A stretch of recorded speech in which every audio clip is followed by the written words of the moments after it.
Hello students, welcome to our online study YouTube channel. तो last video में मैंने आपको यूज़ योर ब्रेन पावर के क्वेश्चन सॉल्व करने के लिए बोला था, आपका ब्रेन यूज़ करने के लिए बोला था। आई होप आपने आपका ब्रेन ज़रूर यूज़ किया होगा। चलो मैं भी अपना ब्रेन यूज़ करती हूँ। क्वेश्चन नंबर 1 है, how many types of sub atomic particles are found in atom? There are 3 types of sub atomic particles are found in atom, which proton, electron and neutron. Question number 2, which subatomic particles are electrically charged? Proton is positively charged subatomic particle and electron is negatively charged subatomic particle. Question number 3, which subatomic particles are present in the nucleus? Proton and neutron are the two subatomic particles are present in the nucleus. Question number 4, where are electrons revolving around the nucleus place? Electrons revolve in the discrete orbitals around the nucleus. Okay guys, तो ये हुआ use your brain powers के questions। चलो आगे बढ़ते हैं। The mass of an electron being negligible, therefore the mass of an atom is mainly due to the protons and neutrons in its nucleus. Electron का जो मास होता है वो बहुत ही निग्लिजिबल है। हमने लास्ट वीडियो में देखा कि उसका मास जो है वो बहुत ही कम है। इसीलिए जो एटम का मास होगा वो मेनली किसकी वजह से होगा? प्रोटॉन्स एंड न्यूट्रॉन्स की वजह से होगा, जो कि न्यूक्लियस में प्रेजेंट होता है। The total number of protons and neutrons in an atom is the atomic mass number of that element.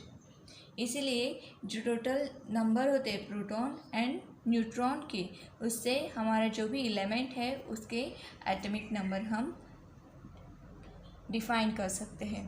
The mass number is denoted by the symbol A, और ये जो मास नंबर है हम ए से denote करते हैं।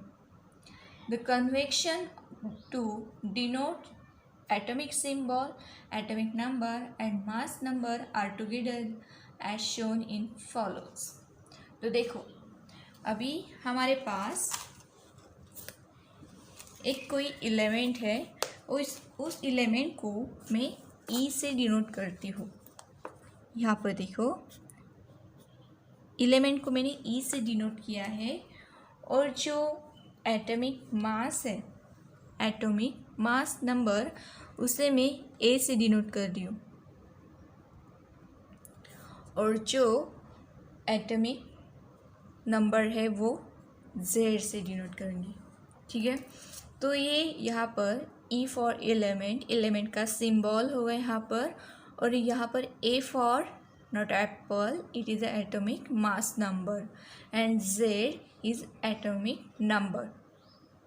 तो देखो, जेड का तो हमने लास्ट टाइम देखा था, क्या था जेड का वैल्यू मतलब? तो जेड मतलब जितने नंबर ऑफ प्रोटॉन्स न्यूक्लियस में प्रेजेंट होंगे उतने नंबर जेड की वैल्यू। तो देखो,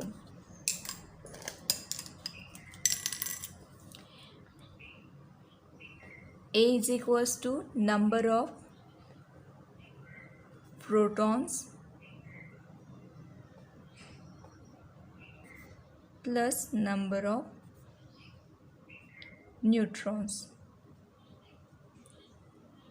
ठीक है, अगर हमें एटॉमिक मास नंबर कैलकुलेट करना है किसी एलिमेंट का, तो हमें प्रोटॉन और न्यूट्रॉन इन दोनों के नंबर की एडिशन करनी होगी, टोटल हमें कैलकुलेट करना पड़ेगा। और जो जेड है, जेड मतलब एटॉमिक नंबर, ए मतलब atomic mass number.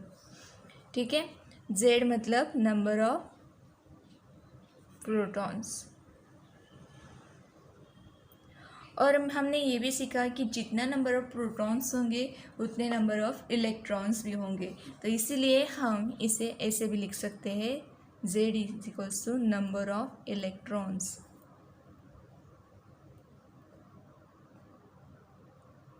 Okay, next अभी आपके लिए एक एग्जाम्पल लिया for the conventional symbol 6 carbon 12 6।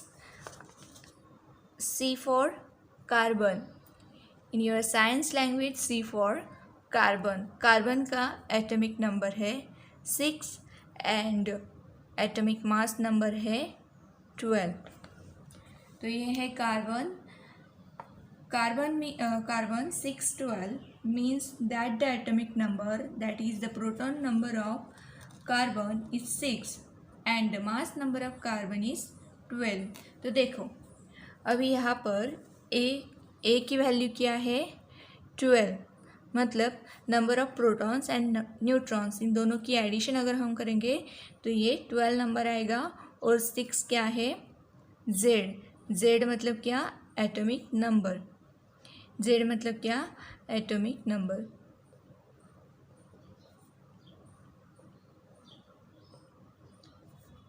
तो कितना एटॉमिक नंबर है इस कार्बन का एटॉमिक नंबर है 6 और एटॉमिक नंबर 6 है मतलब कार्बन में 6 प्रोटॉन्स प्रेजेंट है.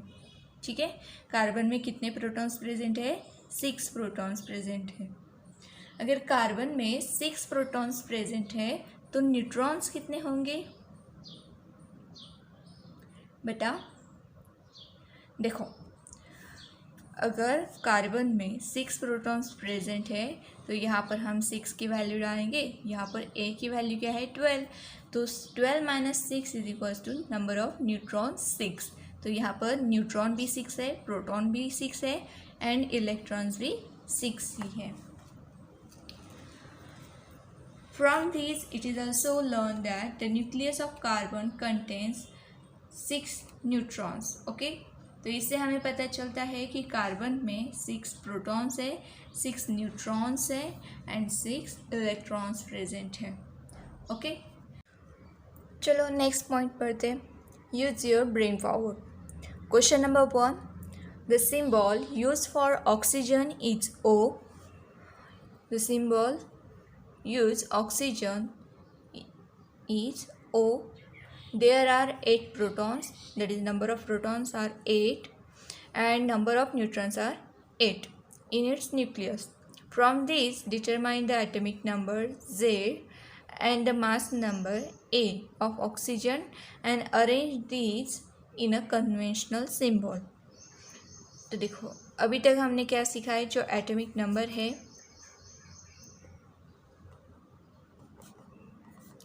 atomic number is equals to number of protons or is equal to number of electrons, है ना. तो अभी यहाँ पर हमारे पास नंबर ऑफ प्रोटॉन्स कितने हैं 8, मतलब ऑक्सीजन का जो एटॉमिक नंबर है वो है 8. मतलब यहाँ पर Z की वैल्यू हुई 8. Z की वैल्यू कितनी हुई 8. नेक्स्ट पॉइंट है मास नंबर. तो मास नंबर अगर हमें कैलकुलेट करना होता है तो हम क्या करते हैं न्यूट्रॉन एंड प्रोटॉन की एडिशन करते हैं. Number of proton plus number of neutron is equals to 8 plus 8 16. तो यहाँ पर A की वैल्यू है 16. अभी इसे कन्वेंशनल सिंबल में हमें रिप्रेजेंट करना है. तो कैसे करते हैं हम. हमारा कन्वेंशनल सिंबल कैसा है. तो हमारा जो कन्वेंशनल सिंबल है वो है कुछ ऐसा. ऊपर A लिखते हैं जैसे मास नंबर, यहाँ पर सिंबल और यहाँ पे नीचे इसकी साइड में नीचे आएगा Z एटॉमिक नंबर. ठीक है, तो ऑक्सीजन के लिए हम कैसे लिखेंगे. एटॉमिक नंबर है एटॉमिक मास नंबर है 16. ऑक्सीजन का सिंबल है O एंड इसका मास एटॉमिक नंबर जो है वो है 8. तो ये हुआ कन्वेंशनल सिंबल. ठीक है, आगे next question number 2. Atomic number of carbon is 6. How many electrons are there in a carbon atom. Question number 2 है कि कार्बन का एटॉमिक नंबर है, एटॉमिक नंबर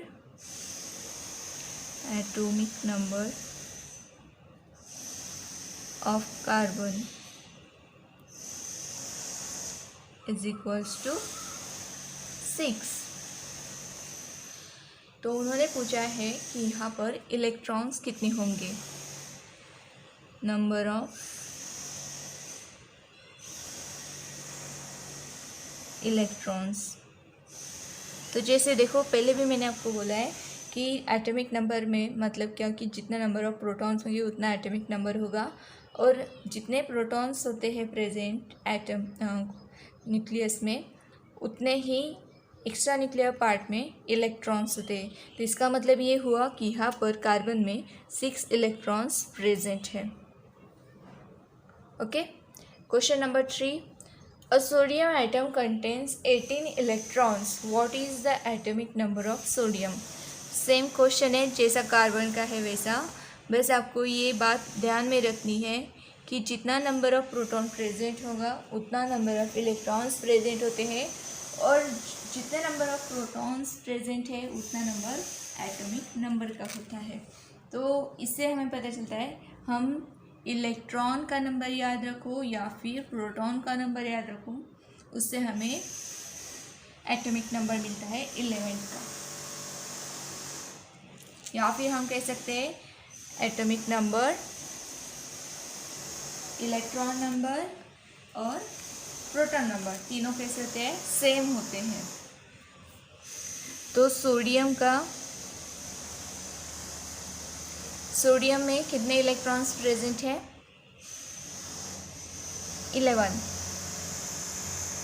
11 इलेक्ट्रॉन्स प्रेजेंट है।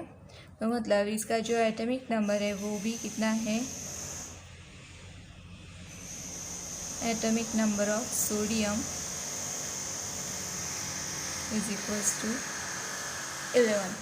Okay, question number 4, the atomic number and mass number of magnesium are 12 and 24 respectively. How will you show these by the convention symbol? Atomic number of magnesium, तो ये देखो यहाँ पर atomic number दिया है आपको और मास नंबर दिया है मैग्नीशियम का। एटॉमिक नंबर है 12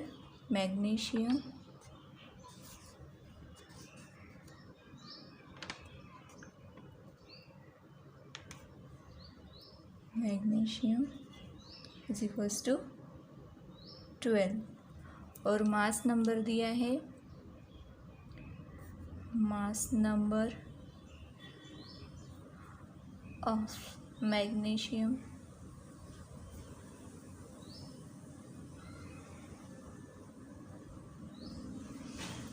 24। ठीक है, तो इसे हमें कन्वेंशनल सिंबल में रिप्रेजेंट करना है।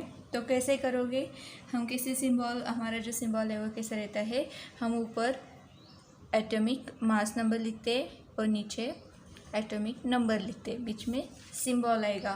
तो मैग्नीशियम का सिंबल है Mg, मैग्नीशियम का सिंबल है Mg,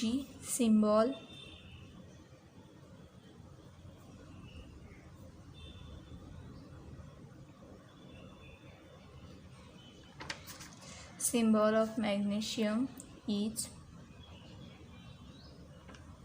Mg। therefore इसका जो कन्वेंशनल सिंबल होगा वो होगा Mg। एटॉमिक नंबर यहाँ पर लिखेंगे 12 और मास नंबर 24। तो ये ऐसा इसका कन्वेंशनल सिंबल। ठीक है, okay.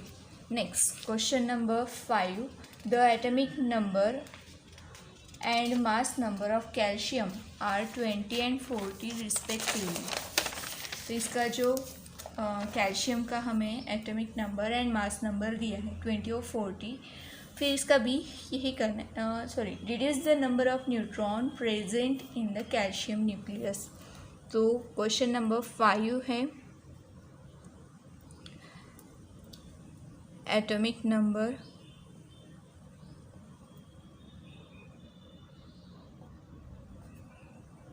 number of calcium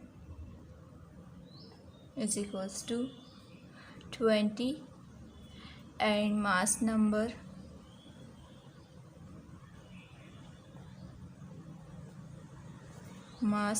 of calcium is 40। ठीक है, और हमें क्या निकालना है, number of neutrons, number of neutrons. देखो जो एटॉमिक नंबर है वो मतलब क्या कि नंबर ऑफ प्रोटॉन्स, हमारे पास एटॉमिक नंबर गिवन है 20, तो इससे हम प्रोटॉन्स को कैलकुलेट करेंगे, तो ये हमारे पास प्रोटॉन का नंबर है। तो देखो हमारा जो फॉर्मूला है, अगर हमें फॉर्मूला बनाना होगा तो कैसे बनाएंगे, mass number of calcium, mass number को हम डिनोट करते हैं ए से। ठीक है, A is equals to number of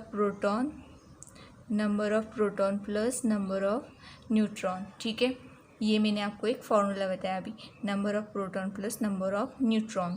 तो अगर हमें प्रोटॉन की वैल्यू गिवन है, मतलब एटॉमिक नंबर गिवन है, एटॉमिक नंबर मतलब क्या कि प्रोटॉन का नंबर है ये, और यहाँ पर ये जो मास नंबर है मतलब ए की वैल्यू वो 40 दी है, मतलब प्रोटॉन एंड न्यूट्रॉन इन दोनों की एडिशन जो है वो है।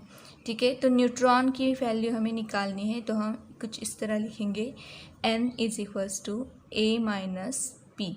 ठीक है, तो n is equals to A की वैल्यू हमें दी है 40 माइनस प्रोटॉन की वैल्यू है 20 इज इक्वल्स टू 20। तो यहाँ पर नंबर ऑफ न्यूट्रॉन्स प्रेजेंट है, number of neutrons are 20 in calcium. Okay, समझ में आया है आपको प्रॉब्लम्स? तो ऐसे आप प्रैक्टिस करो और ट्राई करो। ठीक है, अभी हमारा नेक्स्ट टॉपिक है डिस्ट्रीब्यूशन ऑफ इलेक्ट्रॉन। अभी हम क्या सीखने वाले हैं, इलेक्ट्रॉन का डिस्ट्रीब्यूशन कैसे करते हैं। न्यू टॉपिक है हमारा डिस्ट्रीब्यूशन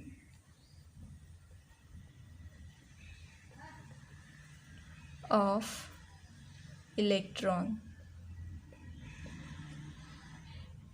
अभी इलेक्ट्रॉन्स तो एक्स्ट्रा न्यूक्लियर पार्ट है जो न्यूक्लियस के अराउंड रिवॉल्व होता है, और बोर्स ने भी बताया था, नील्स बोर ने भी, कि ये जो इलेक्ट्रॉन्स है वो एक ऑर्बिट में रिवॉल्व होते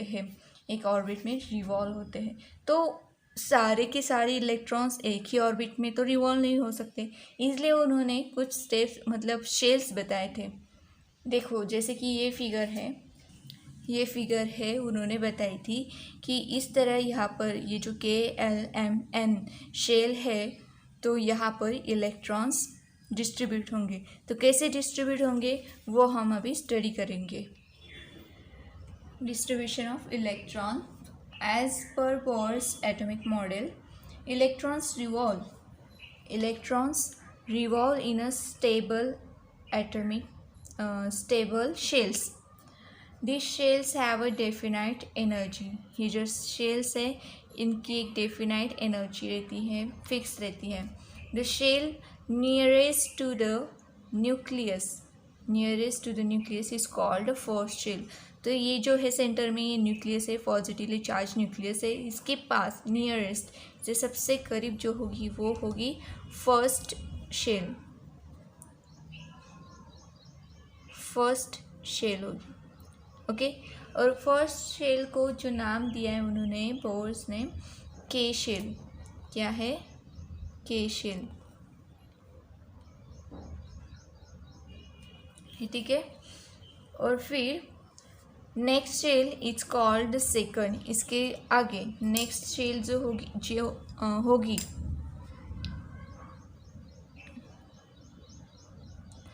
ये मुझे ठीक से ऑर्बिट्स नहीं आ रहे, ड्रॉ नहीं करते आ रहे, मगर ये फिक्स डिस्टेंस में होता है, कोई करीब मतलब ऐसे जो डिस्टेंस है वो सही से होता है, कुछ कम ज़्यादा नहीं होता है। ठीक है, तो ये जो है ये सेकंड शेल है। सेकंड शेल, के बाद एल शेल, इसका नाम होगा एल शेल। जैसे ही आगे कर जैसे जैसे आप न्यूक्लियस से दूर जाते जाओगे एक एक शेल आगे, तो third, fourth, fifth, six, seven चलता जाएगा, जितने नेचुरल नंबर्स है उतना। तो और सेम के, एल, एम, एन, ओ, पी ये भी चलते जाएंगे। The next shell is called the second shell. A symbol n is used for the ordinal number of a shell. और जो n है, हम ये जो n है इसके लिए यूज़ करते हैं to show the ordinal number of a shell. Now n is equals to 1, 2, 3, 4 dash dash dash. Okay. The shells are referred to by the symbols k, l, m, n dot dot corresponding to the ordinal numbers n is equals to 1, 2, 3, 4. तो जैसे n जो है 1, 2, 3, 4, तो इनके लिए एक symbol भी दिया है, जैसे कि k, l, m, n ऐसे। जैसे अगर फर्स्ट शेल है तो फर्स्ट शेल का नाम होगा के शेल, सेकंड है तो एल शेल, थर्ड है तो एम शेल, फोर्थ है तो एन शेल, ऐसे इनके नाम भी होते हैं, सिंबल्स रहेंगे। The maximum number of electrons in a shell can contain is obtain by the formula 2n²। बहुत ही इंपॉर्टेंट है, हमेशा आपको याद रखना है। Maximum number of electrons in a shell, ये अगर हमें कैलकुलेट करना है तो उसके लिए हमारा जो फॉर्मूला होता है वो होता है 2n²। ठीक है, हमेशा याद रखो, ये बहुत ही ज़्यादा इम्पोर्टेंट है। तो यहाँ पर देखो 2n², n की वैल्यू क्या होगी 1, 2, 3, 4, 5 जो गिवन होगी, ये आपको प्रॉब्लम में गिवन होगी। ठीक है, as the magnitude of n increases the energy of an electron in that shell increases. तो जैसे जैसे n की वैल्यू इंक्रीज होगी, 1 होगी तो उसकी एनर्जी कुछ अलग होगी, 2 है तो उसकी एनर्जी उससे ज़्यादा होगी, फर्स्ट से कंपेयर करेंगे तो सेकंड की एनर्जी लेवल जो होगी वो ज़्यादा होगी। मतलब क्या होगा, n की वैल्यू जैसे जैसे इंक्रीज होगी एनर्जी लेवल भी इंक्रीज होगी। देखो आगे अभी कंप्लीट द टेबल दिया है, वो टेबल आपको कंप्लीट करना है। तो देखो यहाँ पर कुछ शेल, सिंबल एंड n दिया है। तो ये शेल है, शेल, सिंबल और n वैल्यू, और यहाँ पर सेकंड बॉक्स दिया है इलेक्ट्रॉन कैपेसिटी,